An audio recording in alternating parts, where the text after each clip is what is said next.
Are you tired, listless, looking for a moment of escape from this hellish nightmare reality you inhabit?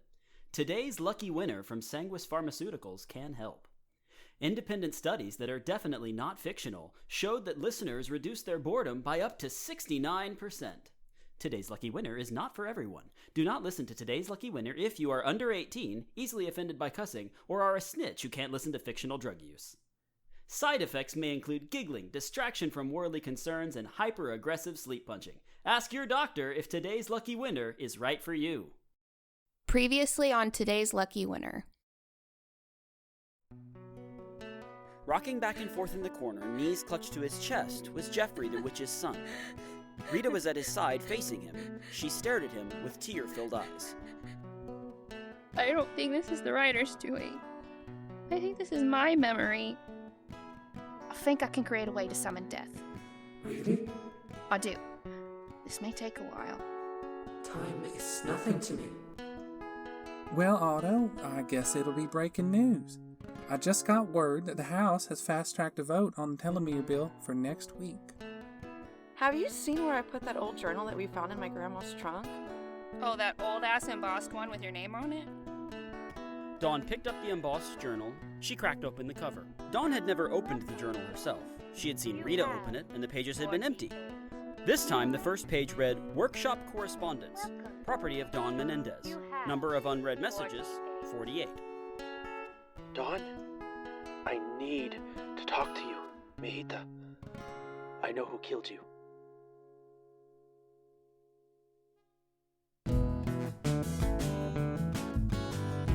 Congratulations, you're today's lucky winner.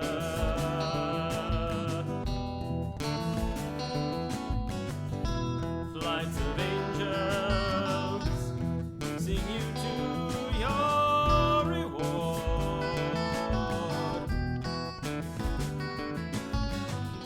You put on your Sunday best, but there's no one here to be impressed. Dawn opened her eyes and found herself in Rita's dreamscape. The infinite hallway sprawled endlessly to either side of her, no door the same as the last. As she walked down the hallway, she heard the muffled sounds of what was taking place beyond each door. Again? Why do I always have to go find Rita? Wouldn't it make more sense for me to just appear wherever she is? Do I really need to walk down a hallway full of audio gags until I find her? I guess that's a yes. Better start walking. Dawn approached a mahogany door, bearing a gold nameplate that said W. Lawnquist, Esquire. She stopped to listen. My thick dump truck ass is blocking traffic. What an unfortunate affliction for me. A construction worker. Get out of the road! I'm trying. It just takes me so long to clap my cheeks from one side of the road to the other. Oh, Clarence, do fetch the forklift for my juicy dumpy. Heavens, I hope I don't cause some sort of automotive collision. Were you injured in a car wreck? Was that car wreck caused by a dump truck ass construction worker busting it open while they crossed the road? I'll get you the money you deserve. Call me, Willie Lawnquist, the strong fist. I'll give him the strong fist until you get the money you deserve. Time to find another promising-looking door. Even if she was in there, I don't want to hear the strong fist in action. What's this door? Dom Mommy's Coffee, Roasters, and Tax Preparation Services? Give me an espresso grind on these beans. I don't have a coffee grinder. Use your teeth. Beans so good. Baby loves beans. That's right. Baby do love beans. Now chew on them beans while you organize this box of receipts. If you don't get the maximum refund, Mommy's gonna punish you. Oh no. Is Rita's love of coffee a sexual thing? Why am I asking? Of course it is. Rita! Rita! Rita! Get the fuck... Hello, small friend. Jesus, Rita! Where the fuck did you come from? I didn't hear a door open. Haha, this is my dreamscape. I guess you're right. You can probably appear wherever you want. It is your dreamscape. What's up with you? You seem weird, and not the usual kind of weird. What's this shirt? This shirt makes no sense. I love wearing shirts that contain adult language and sexual content. Mm-hmm. I know, but like I said, they usually make sense. This one does not. Pussy can scream, buy gold now. Pussy can scream. Yeah, I just read that. What does it mean? Pussy can scream. Buy gold. Now. Small friend. Tiny friend. My girlfriend is a lesbian vampire Doctor. Rita? You okay? Peanut butter. Peanut. Pussy can scream. Pussy can scream. Buy gold. Buy gold. Now! Pussy gold now! Inflation! Inflation. Big mommy What milker. the fuck is happening? Hey, little buddy. Jesus Christ! What are you doing with my doppelbanger? She's not even finished. You what? Why are there two of you? My doppelbanger? So when someone tells me to go fuck myself, I can actually do it. Of course. Why else would you have a copy of yourself here? Is she, you know, off? Well, although I can make anything I can imagine in the dreamscape, it turns out that my perception of myself is a little harder to iron out. I stopped working on her when I learned that I'm not a reaper. I can't finish making her if I don't even know what I'm making. Can you make her shut up? Oh, yeah. I guess she's glitching a little, huh? One sec. Hey! Hey there, hot stuff! Buy gold now! Yeah, gorgeous! You see this big bag of weed? Beat the rolls. Uh-huh, sure. You want this weed? Boobies! Boobies! Go get it! Poo! What was through that door? I don't know. Who can say? You can. This is your brain. Speaking of, what's with all the money stuff? Lawsuits? Tax preparations? Buy gold? Oh, back when I started looking up money-making schemes to get cash for taking Sunny on a date, I supremely fucked up the ad algorithm. I've been getting so many ads about money-related stuff whenever I do research for your murder, it's leaked into my dreamscape. And by do research, you mean? Watch porn. What was that? Watch porn! Mm-hmm, that's what I thought. Is that why there's a dominatrix calculating tax reductions down the hall? Whoa, there is? Where? No, focus! If I'm here, that means that the writer's probably here. Or are you dreaming about your time as the writer? Or whatever. You know what I mean. Where should we go look? I don't know. Do you have an educated guess? I don't know, okay? I don't know. Rita, why are you freaking out? That last writer dream was... Something bad happens in that memory, Dawn. Something really bad happens, and I don't remember what. I just know my heart aches thinking about going back there. Dawn saw tears welling up in Rita's eyes. She could read the emotional pain in her posture. She wasn't using her gangly arms to gesture as she talked, like she usually did. She had them wrapped around her own torso as though her arms were going to protect her from whatever past emotional trauma of hers they were about to revisit. This was a kind of scare that Dawn had never seen on her friend. She grabbed one of the hands Rita had plastered to herself. Hey, I can't know exactly what you're feeling, but I imagine it's all really confusing. I didn't know that I was a witch, and I'm still having a hard time accepting that. You don't even have the luxury of knowing what you are yet. Dawn, what if I'm the one who does the bad thing in that memory? What if I'm a bad person? Impossible. You can't know that. My autistic people reading skills are unparalleled. When I know, I know. You know how confident we are that Sunny is good to the core and that she'd never hurt anyone? Yeah? I'm that confident about you too. Now, I'm also pretty fucking confident that you know exactly where to go to find the Rider memory. I know it's hard, but the sooner you lead us there, the sooner this will be over, and you'll be waking up next to Sunny. Yeah, you're right. I won't let go of your hand, okay? I'll be right here the whole time. Thanks, little buddy. Rita slowly ambled down the hallway. She turned to a door on her right. It was an old wooden door with a stained glass panel at the top. A sign affixed underneath the small window said Sunnyvale Southern Baptist Assembly. I think this is it. I told myself to hide it behind a door I'd never enter on purpose.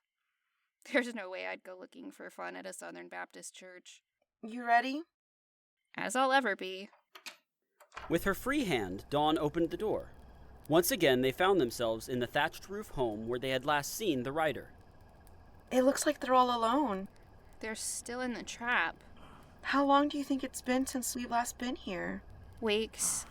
How do you know? I remember. In the corner nearest where the Rider was trapped, a plume of red smoke appeared with a crack of thunder and pulled itself into a humanoid shape. As the earth trembled, the red smoke dissipated. A handsome, dark-haired man, in an anachronistic three-piece suit, now stood where the vague humanoid shape once was. Oh, you poor darling. What's happening? Who I is thought that? I could feel a pained soul calling out from this dimension. Rita? Oh, at the entrance. Oh, why, thank you. I always like to try to make a good first impression. I never said it was a good one. Dawn looked to her friend to comment on the scene playing out in front of them. Rita had become catatonic. Dawn squeezed her hand tighter and just watched. Oh, I like you.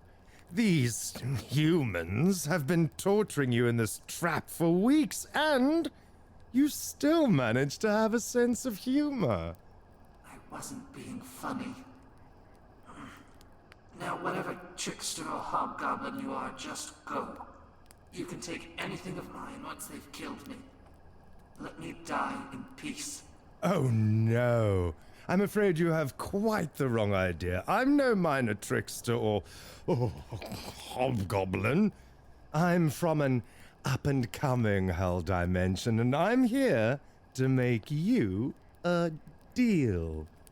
A deal nobody has ever been made before. I'm not making a deal with some demon. I was created by death. I don't work with your kind. They'll come back to help me. They'll save me. You don't believe that at all. You said just a second ago that you believe you'll die here. They made me. They wouldn't let me die. Not like this. It seems like they would, doesn't it? How do they know the value of life when they are death incarnate? You are disposable to them. Every living thing is. They don't care about you. They never could. But I could. If you take my deal, you'll never be alone again. And I'll help you get revenge on that sorceress and her whole village. The sorceress has been kind to me. She never hurt me. She hasn't stopped the men in the village from getting drunk and beating you nightly through this trap. Every fucking night they throw rocks at you through this magical prison. She might not have picked up a rock herself, but she hasn't stopped them. She hasn't found a way to summon your master like she promised. She's been wasting your time worrying about her son. If she had thought about anyone but herself and that child of hers, you wouldn't be here. By not trying to end your suffering, she is complicit in every single one of your wounds. How did you know all of that? Have you been watching me? Okay, guilty as charged. I've been watching for a little while. I was going to make a deal with that witch's awful husband and naturally saddle him with a real doozy of a monkey's paw, but then I saw you here, a demigod, in need. It's my cosmic duty to help, and it doesn't look like you have much of a choice. Who are you? How terribly rude of me, my dear. I got ahead of myself. My name is Ambrogio, King of Hell. And I want you to help me start a family. What the fuck?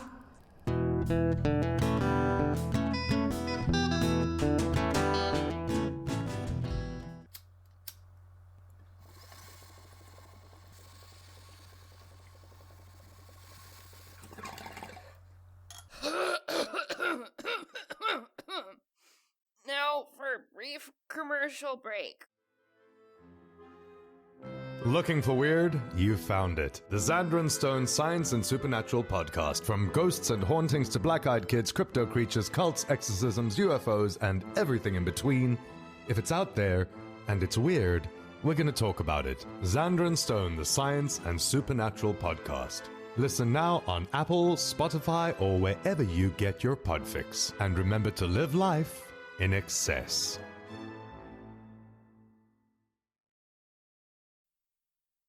Hey y'all, it's Brianne. I wanted to pop in to tell you about a show you should be listening to. Do you like Marvel Comics? Are you a fan of the alphabet? Well, you need to check out the podcast Alphabet Flight. Host Jesse takes you through the Marvel Encyclopedia, character by character, talking about some of the highs, the lows, and the often cringy as hell characters throughout the ages. Alphabet Fight? No, not that. It's a flight. There's no fighting. Alphabet Flight comes out 3 times a week with new episodes every Tuesday, Thursday, and Saturday. Make sure you check out next week's episode, where I get the privilege of joining Jesse again to discuss 3 Marvel characters. I got some pretty fucking sweet ones, y'all, so I wouldn't miss it. Yeah, that's Alphabet Flight. You can check them out on Twitter and Instagram, at Alphabet Flight. And yeah, take a listen. I had a really fun time on the show. And thanks. Back to your program.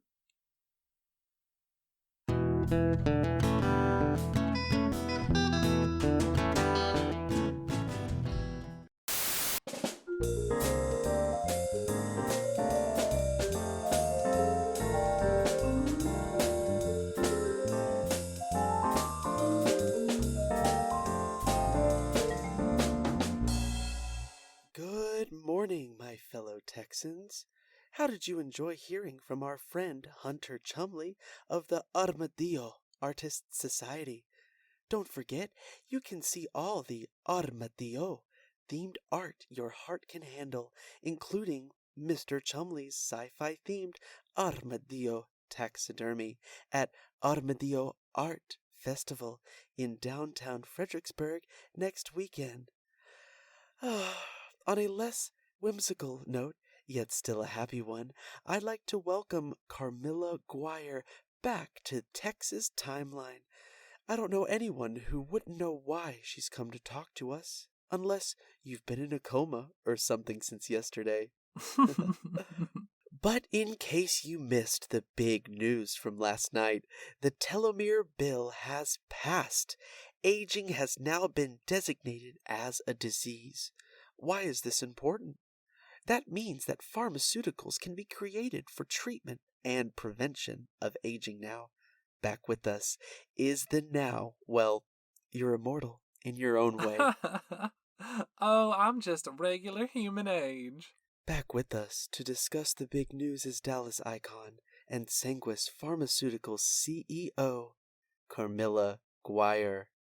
I'm elated to be here. Yes, and we can't forget Public Radio's own Blaze Chapman, leather jacket owner and anarcho-socialist author of Molotov Shocktail. Happy to be here, Otto. So glad you could join us.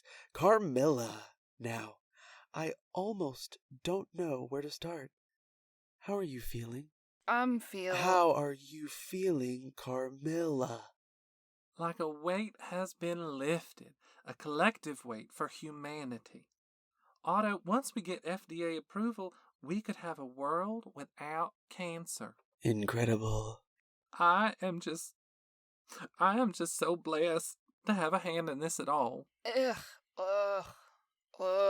You've had more than a hand in this, Carmilla. This wouldn't be happening without your vision and generosity. That's too kind of you, Otto.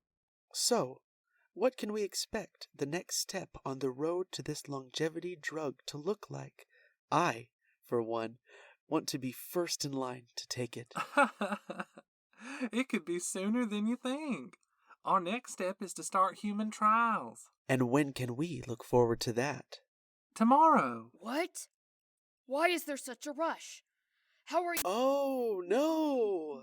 Blaze! We seem to be having some technical difficulties, and your mic got cut. We'll see if our intern Sage can get that fixed. Tomorrow, you say? That's incredible. It is. We've been chomping at the bit to start these human trials, and we're not looking to waste time on the road to saving lives. You could be picking up, well, I guess here is as good as any place to reveal the name of the longevity drug. You could be picking up your prescription of telomerade as quickly as 6 months from now. That's quite enough. You're being rude, Blaze.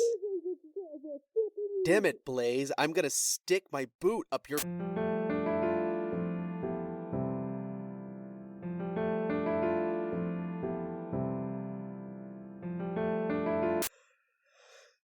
I'm so sorry about that, folks. We had quite a disruption there. Miss Squire. Otto, what the heck have I told you about that Miss Squire business? Carmilla, I'm so sorry. Let's get back to talking about telomerade. How is it that you expect to have it available to the public in 6 months? Are you getting emergency approval from the FDA? As much as we've already tried to lobby for emergency approval, the FDA doesn't seem to understand the gravity of the situation. Approximately 40% of humans will be diagnosed with cancer at some point in their lives. Wow. And 100% will succumb to aging. How is this not a pandemic? I'm guessing the FDA has some opinions on why it's not really a pandemic. They sure do. And they have some trust issues about the science and the methods we're going to enact to make sure that we can offer telomerade to everyone for free. I'm not holding my breath for the FDA to see reason. That further begs the question, how do you expect to have this available to the public in 6 months? Because I plan on changing the law itself to save lives. People are smart. They can do their own research. I don't think any substance should be illegal. Give people the right to choose what they want to do for themselves. I'll be lobbying to give people that right.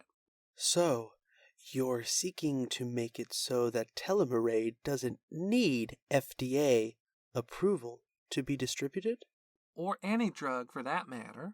This is a global emergency. The government should mind their own business. I'm going to work on making this a reality here in America, but I encourage folks in other countries to do the same. You're smart. You can decide for yourselves. Telomerade will give you freedom like you've never known before. Trust me. Dawn walked into her room with her journal in hand to find Rita's ass in the air. Dawn noticed a concerning brown mystery stain across the back pocket of Rita's jeans as she threw things out of Dawn's desk. What the fuck are you doing in my room? Where is that last calling candle? What? Why? I have to call Kyle. No way, that's for an emergency. This is a fucking emergency. How so? What happened in the fucking dreamscape, Dawn? Huh? What did we see last night? I know. Seeing Ambrogio had to be scary. Seeing him talking to someone that could very well be past me is fucked. It's fucked. Rita, it's okay. You don't need to... He called the writer a demigod. I don't even know what those are. Well, in myth, they're half god, half human. Well, in reality, where I live, gods don't exist. So what the fuck are they then? I don't know. That's why I need to call Kyle. That handsome, khaki-wearing son of a bitch knows something. There's no way he doesn't. I'm gonna find out. And you think you're gonna get that information out of him in the minute and a half that those candles seem to last? If he's been hiding something from you for the past 66 million years, do you really think you're going to get the answers you deserve in the time a calling candle gives you? No, I don't. I know you're confused, and angry, and scared. We can figure out this stuff together. There has to be a reason that you're my chaperone. Whatever the deal is with my murder, you not being a Reaper has to be related. We'll get the answers together. You're right. I'm sorry. I just keep getting more questions every time I go looking for answers. What deal did I make with Ambrogio? Well, we don't even know that the writer is you for sure. We don't even know that the writer took Ambrogio up on his deal. Sure as fuck seems like they're meat they can poof. They are shorter than you. Like you said, I can be any height I want. Maybe I did feel like being a shorty back then. Whatever. Still, that doesn't negate the fact that we don't have any concrete evidence either way. Fine. I guess jumping to conclusions isn't the answer. What do you suggest we do now? Well, I came looking for you to tell you what I've learned from the talking journal. Did you listen to the rest of the messages from your Uncle Nate? I did. Most of them were concerned messages, since I hadn't found the workshop yet. And the rest of them? The rest of them blamed you for probably getting me too high to function, so I couldn't do the basic problem solving necessary to find the workshop. Hey, I'm not that bad. Uh-huh. And what pills did you take just now? I don't know. This is just trail mix. Uh-huh. And what does trail mix mean to you? I mixed a bunch of my stash together, like a pharmaceutical trail mix. I take a few things, maybe an upper, a downer, some heartworm medication. Heartworm? I did a little shopping at that vet clinic next to that coffee shop you like yesterday. Oh, I wondered where you went. Anyway, I dumped a bunch of my stash together with some chocolate chips. What kind of high will it be? Who knows? It's different every time. And I'm safe from heartworms for the next month. Wow, amazing. Congratulations. How do you come up with this stuff? I don't know. It's no big deal. Sometimes I just get really good ideas. I should keep an idea journal. Uh-huh. Yeah, you do that. Like I was saying, the messages were mostly concerned. There were a few messages where he went off and talked about stuff from when I was a kid. He talked about my short stint on the soccer team, mathletes, and my former special interest with cars. His tone was off, too. I need to listen to them again. Why didn't he just tell you where the workshop was in one of his messages? Like you said before, they can be intercepted. He said he couldn't risk everyone else's safety by just telling me. I came to find you because I'm going to try to send him a message back. Oh, you figured out how? I think so. Every time I flipped a page, it started showing me a message from him, starting with the most recent and moving backwards. Uh-huh.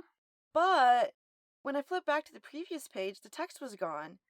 It's like it erases itself after I've seen and heard the message. Okay.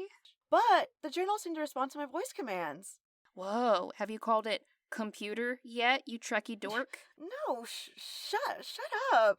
Anyway, I can command it to play old messages, so I asked to send a message. I think I just write down whatever I want to tell him. Do it.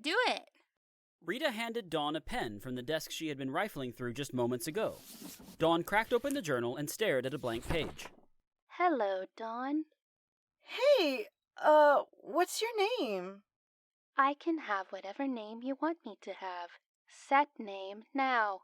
Cooter! What? Name it Cooter! No, I'm not going to name this magical journal Cooter. You have requested to. Name this magical journal Cooter. Name is set. Cooter is at your service. Cooter! Oh, God damn it. Change name! I do not understand your request. To send a message, state your... Change name! Change name. Please set new name. Journal? Change name to journal. You have chosen... Change name to journal.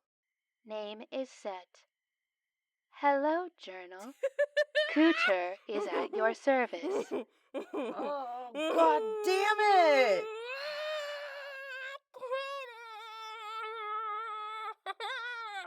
Go ahead, journal. Slip on into that Cooter and do what you need to do. Fine. I'm sure I can figure out a way to reset it later. Cooter, send message. Who would you like to send a message to? Nate Menendez. Okay. Would you like to send a message to Nate Menendez? Yes. Please write your message to Nate Menendez. Hey, Uncle Nate. I'm sorry I didn't get back to you earlier. The contents of the trunk were stolen, except for this journal and cabroncita. Hey, we got action! Menendez is finally using that journal to send a message. In a dark, dingy apartment, Dawn's message began playing over a speaker as she wrote. A long-haired vampire with a cigarette hanging out of his mouth watched her message appear on one of the 3 computer monitors in front of him. As he watched with rapt attention, a slender, tattooed vampire woman with a buzz cut stepped into the light of the computer monitors. Finally, she gave any clues about where the workshop is yet? Nope. Sounds like he's as clueless as we are. Oh, I doubt that. Keep recording and analyzing every message coming in and out of that journal. I'm sure we're going to get some clues. We have an advantage over her, since we stole that trunk full of her artificer shit right out of her apartment. Call me if you hear anything important. You going out? Yep. Where? I'm going to go meet my little brother for the first time. Wow, for real? What's his name? Trapper Crawford.